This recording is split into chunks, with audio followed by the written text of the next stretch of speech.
যোৱাকালি যিহেতু খিলঞ্জীয়া ঐক্য মঞ্চ আমি গঠন কৰিছিলোঁ প্ৰায় 14টা জাতীয় জনগোষ্ঠীয় সংগঠন লগ হৈ আমি তাত এটা গুৰুত্বপূৰ্ণ সিদ্ধান্ত লৈছিলোঁ। আমাৰ খিলঞ্জীয়া ঐক্য মঞ্চৰ এটা গুৰুত্বপূৰ্ণ সিদ্ধান্ত হৈছে যে লখিমপুৰ জিলাত আজিৰ পৰা কিন্তু কোনো বহিৰাগত শ্ৰমিকে আহি কাম কৰিব নোৱাৰিব। দেখা গৈছে যে লখিমপুৰ জিলাত আজি 500 কোটিতকৈ অধিক কিন্তু কনষ্ট্ৰাকশ্যনৰ কাম চলি আছে, কিন্তু তাত যিসকল শ্ৰমিক আছে সেই গোটেই শ্ৰমিকসকল বহিৰাগত। কিন্তু খিলঞ্জীয়া ঐক্য মঞ্চ এটা স্পষ্ট দাবী যে আজি তাৰিখৰ পৰা কোনো বহিৰাগত শ্ৰমিকে লখিমপুৰত কাম কৰিব নোৱাৰিব। যিহেতু আপোনালোকে চাওক, আজি আমাৰ লখিমপুৰৰ টাউনৰ মুখ্য চাৰিআলি আৰু পুৰণা হস্পিটেলৰ সন্মুখত আমাৰ লখিমপুৰৰ কিন্তু যিসকল থলুৱা শ্ৰমিক তেওঁলোকে 8টা পৰা 9টা বজাৰ ভিতৰত কিন্তু কোৰ বেল চাহ আপোনাৰ মিস্ত্ৰীবোৰে সা সঁজুলি লৈ পিনি লাইন পাতি থাকিব লাগে। আমাৰ লখিমপুৰতে আজি লখিমপুৰৰ থলুৱা শ্ৰমিক আজি বঞ্চিত হৈ আছে। আৰু এই ক্ষেত্ৰত লখিমপুৰত এতিয়াৰ পৰা যিসকল কনষ্ট্ৰাকশ্যনৰ কামত শ্ৰমিক নিয়োগ হ'ব, আমাৰ লেবাৰ অফিচৰ যিসকল পঞ্জীয়ন কৰা যিসকল লেবাৰ আছে তেওঁলোকে কাম কৰিবলৈ আমি লেবাৰ অফিচত আমি দাবী জনাম। আৰু আমি খিলঞ্জীয়া ঐক্য মঞ্চে আমি প্ৰতিটো কনষ্ট্ৰাকশ্যন কোম্পানীত প্ৰতিটো কনষ্ট্ৰাকশ্যন কামত যাম যে তাত যদি বহিৰাগত শ্ৰমিক আছে তেওঁলোকে বাহিৰলৈ পঠিয়াব লাগিব। যিহেতু আমাৰ আজি খিলঞ্জীয়াৰ যি শ্ৰমিক আজি আপোনাৰ যদি ৰাস্তাত যদি আপোনাৰ সেই লাইন পাতি থকাটো তাতকৈ দুৰ্ভাগ্যজনক কথা ইয়াতকৈ আৰু নাই। দেখা পোৱা গৈছে কিছু ডাঙৰ ঠিকাদাৰে, দেখা পোৱা গৈছে কিছু ডাঙৰ অনুষ্ঠানে তেওঁলোকে আজি আমি কৈ থাকোঁ যে আপোনাৰ অবৈধ বাংলা দেখি হয়। আজি আপুনি চাব পাৰে লখিমপুৰতে বহুকেইটা কনষ্ট্ৰাকশ্যন কোম্পানীয়ে চলাই আছে, ক'ৰ ধুবুৰীৰ পৰা ক'ৰবা আপোনাৰ আহি পিনি ইয়াত কাম কৰি আছে, যাৰ ফলত এতিয়া লখিমপুৰত চোৰৰ সংখ্যা বাঢ়িছে, ক'ৰবাত ৰেপ হ'ব ধৰিছে, ক'ৰবাত ডকাইত হ'ব ধৰিছে, কিন্তু ইয়াক কোন পুলিচেও মুহূৰ্ত উলিয়াব নোৱাৰে। এই ক্ষেত্ৰত আমি কিন্তু কঠোৰ এক পদক্ষেপ গ্ৰহণ কৰিবলৈ আমি খিলঞ্জীয়া ঐক্য মঞ্চ আমি দায়বদ্ধতা হৈছোঁ। আৰু এটা কথা, খিলঞ্জীয়া ঐক্য মঞ্চৰ দাবী যিহেতু আপুনি দেখা গৈছে যে আমি অসমীয়া যুৱ মঞ্চও আগতে যে 1960 চনত এখন চৰকাৰী ভাষা আইন প্ৰণয়ন হৈছিল, অসমীয়া ভাষাক ৰাজ্যিক ভাষা হিচাপে স্বীকৃতি প্ৰদান কৰিছিল। কিন্তু দেখা গৈছে যে আজি লখিমপুৰৰ বহুতো আপোনাৰ চাইনবোৰ্ড হোৰ্ডিঙত চৰকাৰী হওক বেচৰকাৰী হওক কাৰ্যালয়ত তাত কিন্তু আপোনাৰ এতিয়াও ইংৰাজীত ভাষাত লেখা আছে।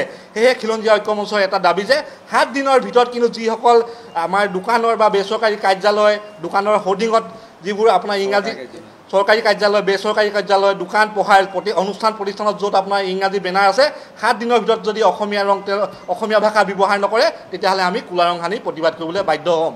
আৰু এটা স্পষ্ট কথা যে চব ভাষা থাকিলেহে আজি জাতি থাকিব।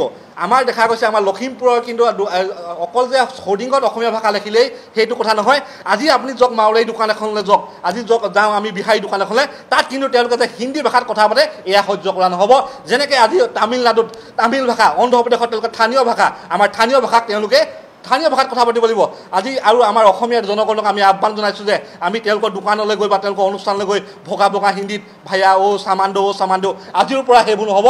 আমি অসমীয়া, আমি খিলঞ্জীয়া সুৰক্ষাৰ স্বাৰ্থত আমি নিজৰ ভাষা ক'ম। আৰু তেওঁলোকক কিন্তু আমাৰ ইয়াত যেতিয়া আহি বেপাৰ বাণিজ্য কৰি আছে তেওঁলোকক অসমীয়া ভাষাক সন্মান জনাই পিনি অসমীয়া ভাষা ব্যৱহাৰ কৰিব লাগিব।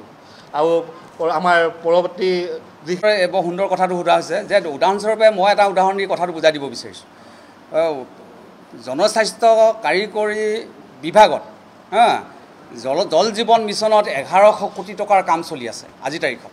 লখিমপুৰত 1100 কোটি টকা ধৰা হ'ল, 1100 কোটি টকাৰ কাম চলি আছে। আৰু 1100 কোটি টকাৰ ভিতৰত 30% বা 40% শ্ৰমিক মানে শ্ৰমিক মজুৰিৰ কাৰণে ধাৰ্য কৰা হৈছে বা স্বতঃস্ফূৰ্তভাৱে তেওঁলোকৰ হাতলৈ এই পুঁজিটো যাব।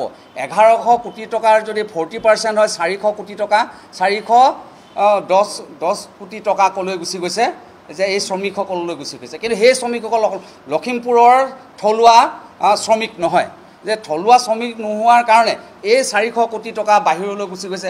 আজি বিভিন্ন ধৰণৰ কনষ্ট্ৰাকশ্যন যিবিলাক চলি আছে, ডাঙৰ বিল্ডিং চলি আছে, দলং নিৰ্মাণ হৈ আছে, ৰাস্তা নিৰ্মাণ হৈ আছে, সেই শ্ৰমিকবিলাকৰ পৰা আহিছে, ধুবুৰীৰ পৰা আহিছে, বৰপেটাৰ পৰা আহিছে, গোৱালপাৰাৰ পৰা আহিছে।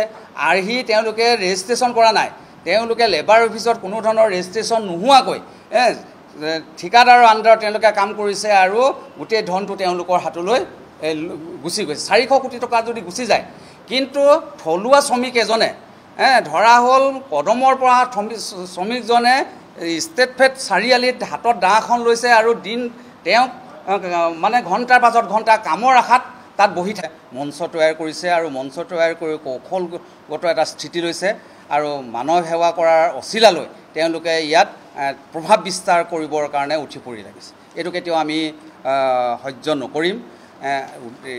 এই কথাটো প্ৰতিবাদ কৰা হ'ব। আৰু তাৰোপৰি এনেকুৱা এটা অৱস্থা পাইছেগৈ যে লখিমপুৰত মাওৱাৰী লীগ বুলি এখন ক্ৰিকেট খেল অনুষ্ঠিত হয়। মাওৱাৰী লীগ বুলিতো খেলখন অনুষ্ঠিত তুমি ক্ৰিকেট খেলিছা লখিমপুৰ লীগ বুলি দিয়া, মাওৱাৰী লীগ বুলি দিয়াৰ কিবা অৰ্থটো থাকিব নি? কালিলৈ যদি লখিমপুৰত টাই আহোম ছাত্ৰ নেতাই আহোম লীগ বুলি দিয়ে আৰু অকল আহোম কমিউনিটিৰ প্লেয়াৰখিনি তাত অংশগ্ৰহণ কৰে, এইটোতো দেখা দেখিভাৱে জাতি বিৰোধী কথা হ'ব। আমাৰ যিটো সমন্বয়, যিটো সংস্কৃতি, যিটো সনাতন সংস্কৃতিৰ কথা, ভাৰতবৰ্ষৰ যি সনাতন সংস্কৃতিৰ কথা কৈ থকা হয়, এই সংস্কৃতিৰ পৰিপন্থী বুলি আমি ভাবিছোঁ। মাওৱাৰী লীগক কেতিয়াও আমি মান্যতা প্ৰদান নকৰিম। খেলিলে তেওঁলোকে লখিমপুৰ লীগ বুলি খেলক আৰু সকলো শ্ৰেণীৰ লোকে ইয়াত অংশগ্ৰহণ কৰাৰ কাৰণে বাটঘাটটো খোলা ৰাখক। অকল তেওঁলোকৰ মাজতে ইনডোৰত যি কৰে কৰিব, কিন্তু আউটডোৰ সকলোৱে দেখাকৈয়ে এই ব্যৱস্থাটো কেতিয়াও নহ'ব। ধন থাকিলে বুলিয়ে সকলোবিলাক কাম কৰিবৰ কাৰণে তেওঁলোকক স্বীকৃতি প্ৰদান কৰা নহ'ব। এই কথাটো আমি আঁঠু কঢ়াই কাণত ধৰাই কেতিয়াও ফিজিকেল টৰ্চাৰ কৰি আমি লখিমপুৰ এৰিবৰ কাৰণে বাধ্য নকৰাম। আমি কৌশলগতভাৱে অসমীয়া মানুহৰ যি শ্ৰমজীৱী চৰিত্ৰ, যে লাচিত বৰফুকনৰ সময়ত বা আজিৰ পৰা 500 বছৰ আগৰ মানুহৰ যি কৰ্মনিপুণতা আছিল, কৰ্মদক্ষ আছিল, এজন মানুহে সকলোবিলাক কাম কৰিবৰ কাৰণে সক্ষম হৈছিল।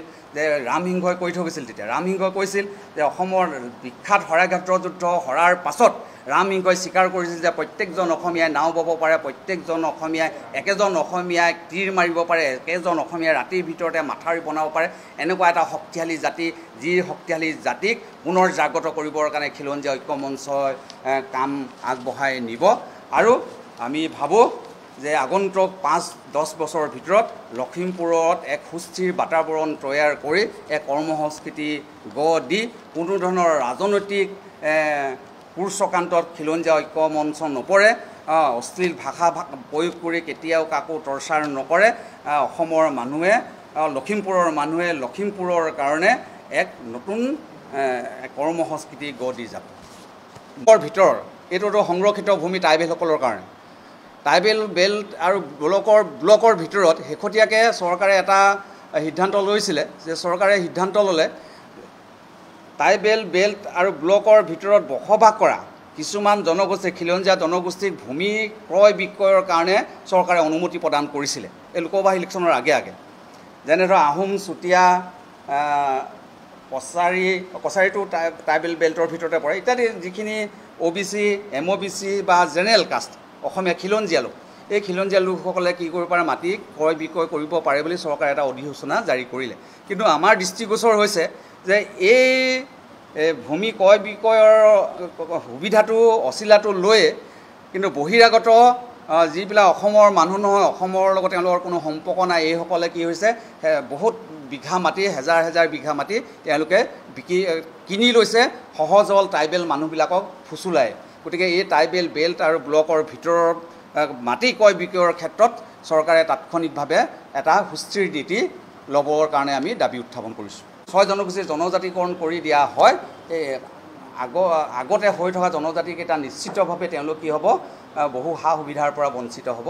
গতিকে চৰকাৰে এটা যাতে দুইটা আগৰখিনি আৰু বৰ্তমানখিনি পেৰেলেলভাৱে যাব পৰাকৈ, এটা সুস্থিৰভাৱে যাব পৰাকৈ, সমানুপাতিকভাৱে যাব পৰাকৈ এটা নীতি তৈয়াৰ বা সূত্ৰ তৈয়াৰ কৰিহে জনজাতিকৰণ কৰাটো প্ৰাসংগিক হ'ব।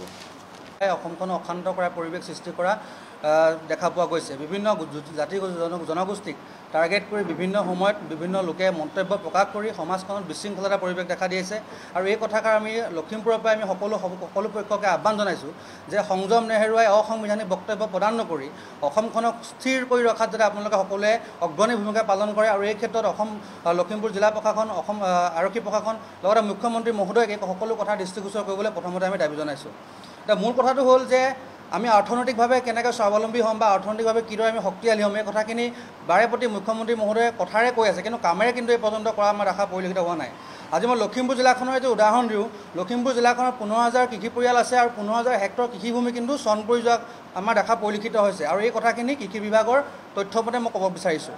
আজি লখিমপুৰখনত ইমানখিনি কৃষি ভূমি কিয় চন পৰি যাবলগীয়া হৈছে, এই কথাখিনি কিন্তু কোনো এজন চৰকাৰী কৰ্তৃপক্ষই বা কৃষি বিভাগে কিন্তু আজিলৈকে গুৰুত্ব সহকাৰে কথাখিনি গ্ৰহণ কৰা নাই।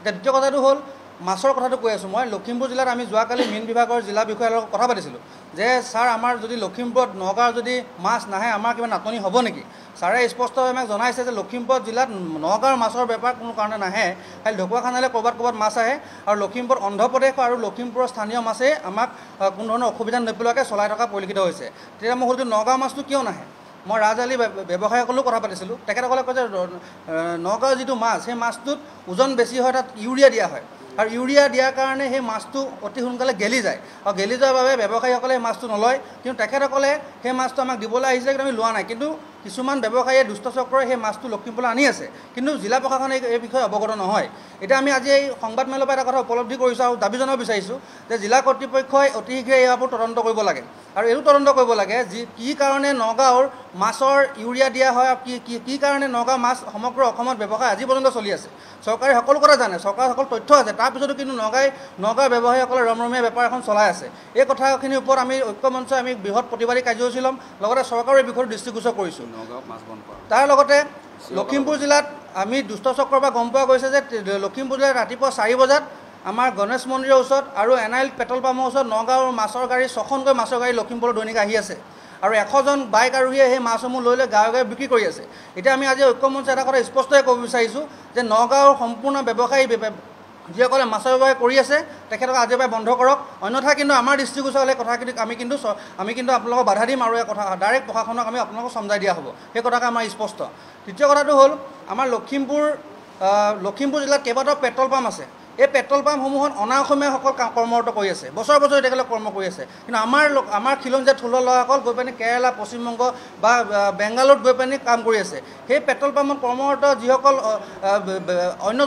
অন্য জাতি জনগোষ্ঠীৰ লোকসকল আছে তেখেতসকলক আঁতৰাই আমাৰ খিলঞ্জীয়া লোকসকলক যাতে নিয়োগ কৰা হয় তাৰ কাৰণে আজি আমি দাবী জনাইছোঁ তাৰ লগতে বিভিন্ন বিত্তীয় প্ৰতিষ্ঠান আছে ব্যৱসায়িক প্ৰতিষ্ঠান আছে এইসমূহতো 100% খিলঞ্জীয়া লোকক কৰ্মসংস্থাপন দিব লাগিব বুলিও আমি দাবী জনাইছোঁ এতিয়া ইয়াৰ লগতে আমাৰ লখিমপুৰ আটাইতকৈ ডাঙৰ সমস্যাটো হৈছে যে সীমা সমস্যা লখিমপুৰ 4,850 হেক্টৰ ভূমি অৰুণাচলী কবলত আছে এইখিনি কথাও আমি দৃষ্টিগোচৰ হৈছে আমাৰ বিভিন্ন সময়ত প্ৰতিবাদ আকাৰে কৰিছোঁ চৰকাৰে কিন্তু এই পৰ্যন্তকে এইখিনি কথা সমাধান কৰা নাই আজি ঐক্যমঞ্চ আমি দাবী জনাব বিচাৰিছোঁ যে আমাৰ যিসমূহ ভূমি আছে যিখিনি ভূমি অৰুণাচলক আপোনালোকে সমজাই দিছে বা অৰুণাচল দখল কৰি ৰাখিছে সেই ভূমিখিনি মুকলাই অনাৰ ক্ষেত্ৰত আপোনালোকে দৃঢ় পদক্ষেপ গ্ৰহণ কৰক অন্যথা কিন্তু আমি ইয়াৰ বিৰুদ্ধে প্ৰতিবাদ কৰিম আৰু ইয়াৰ বিভিন্ন সময়ত আজি মইনাজুলিতে হওক বা ধেমাজি ওচৰ অৰুণাচল কাছজুলিতে হওক বিভিন্ন সময়ত সংঘাত হৈ আছে এই সংঘাতসমূহ বন্ধ কৰিব লাগে কাৰণ আমি কেতিয়াও সংঘাত নিবিচাৰোঁ আমি আক্ৰোশ মনোভাৱেৰে কেতিয়াও ভূমি নালাগে কিন্তু আমাৰ যিখিনি আমাৰ অধিকাৰ যি প্ৰাপ্য ভূমি আমাক দিব লাগিব আমাৰ 1 ইঞ্চি যাতে ভূমি অৰুণাচলক ক'বলৈ নাযায় তেনেকুৱা এখন চুক্তি কৰি এই সীমা সমস্যা আমি সমাধান কৰিব লাগে বুলি আজি ঐক্যমঞ্চৰ পৰা দাবী জনাইছোঁ তাৰ লগতে আমি বিভিন্ন সময়ত দেখিবলৈ পোৱা গৈছে যে লখিমপুৰ জিলাত বিভিন্ন কেইজন লোকে অসমীয়া মানুহক বাৰে প্ৰতি টাৰ্গেট কৰি বিভিন্ন ধৰণৰ কথা কোৱা পৰিলক্ষিত হয় বিভিন্ন সময়ত আমাৰ জাতীয় উৎসৱক টাৰ্গেট কৰি কথা কোৱা হয় এই কথা বতৰা বন্ধ হ'ব লাগে লখিমপুৰ জিলাত প্ৰত্যেকটো দল সংগঠনে ঐক্যমঞ্চ গঠন হৈছে আৰু লখিমপুৰ জিলাত মাৰোৱাৰী যুৱ মঞ্চ বা ভোজপুৰী যুৱ পৰিষদ বেংগলী ফেডাৰেশ্যন এই সংগঠনসমূহ সম্পূৰ্ণৰূপে নিষিদ্ধ ঘোষণা কৰা হ'ব আৰু তাৰ লগতে তেখেতসকলে এই মাৰোৱাৰী প্ৰিমিয়াৰ লীগ বা কিবা ধৰণৰ আন যিসমূহ অনুষ্ঠান প্ৰতিষ্ঠান আয়োজন কৰি আছে সেইসমূহ সম্পূৰ্ণৰূপে বন্ধ কৰি দিয়া হ'ব কি কাৰণে কৈছোঁ কাৰণ লখিমপুৰ জিলাত বিভিন্ন ক্ৰীড়াবিদ আছে বিভিন্ন সাংস্কৃতিক কৰ্মী আছে এইসকলৰ বিভিন্ন লেখক সাংবাদিকসকল আছে এইসকলৰ নাম যদি লৈ তেখেতসকলে কৰে আমাক ক'বলগীয়া নাছিলে কিন্তু কেৱল মাত্ৰ মাৰোৱাৰী এটা সমাজক নাম লৈ এই কামটো কৰি থকা দেখি আমি অত্যন্ত দুখ অনুভৱ কৰিছোঁ আৰু সমাজ সচেতন ব্যক্তিসকলে আমাক এই কথাখিনি অৱগত কৰিছে আৰু এই কথাখিনিৰ ওপৰত আমি আজি ঐক্যমঞ্চে এই কথাৰ স্থিতি স্পষ্ট যে কোনো কাৰণতে লখিমপুৰত মাৰোৱাৰী যুৱ মঞ্চ ভোজপুৰী যুৱ পৰিষদ বাঙালী ফেডাৰেশ্যন এইবিলাকৰ নাম লৈ লখিমপুৰত যাতে উপদ্ৰৱ সৃষ্টি কৰিব নোৱাৰে আৰু লখিমপুৰত কোনো ধৰণৰ অসামাজিক কামত জড়িত হৈ তেখেতলোকে কামসমূহ কৰিব নোৱাৰে সেই কথাকে আমাৰ স্থিতি স্পষ্টভাৱে আজি সংবাদ মাধ্যমৰ জৰিয়তে অৱগত কৰিব বিচাৰিছোঁ